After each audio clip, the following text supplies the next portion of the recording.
En Flandre, au temps jadis, c'était la pérennité. La terre dormait sous la neige, le ciel était bas, lourd, oppressant, mais au-delà de ce poids, on savait que quelque chose se préparait. Pour les enfants, Noël était surtout l'attente. Ils aidaient aux préparatifs, préparaient du bois, surveillaient la marmite dans la cheminée, écossaient, balayaient, puis ils sortaient glisser sur l'eau gelée, lançaient des boules de neige, inventaient des jeux avec presque rien. Le jeu était un moment arraché au temps dur de l'hiver.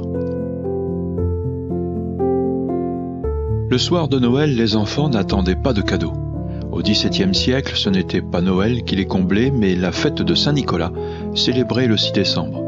Noël était une nuit solennelle et religieuse.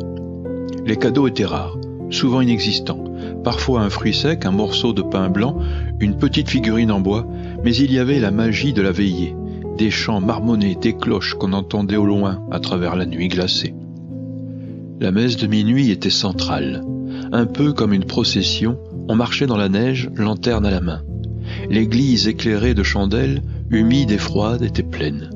Personne n'aurait manqué cette cérémonie du souffle renouvelé, alors on chantait, parfois faux, mais ensemble.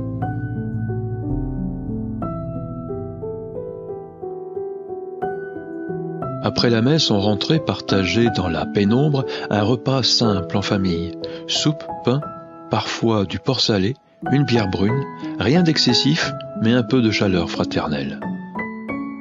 La date de Noël ne doit rien au hasard. Placée au cœur de l'hiver, près du solstice, elle marque le moment où la nuit atteint son point le plus profond avant que les jours, imperceptiblement, ne recommencent à rallonger. Dans l'obscurité la plus dense, on célébrait la nativité avec le retour de la lumière.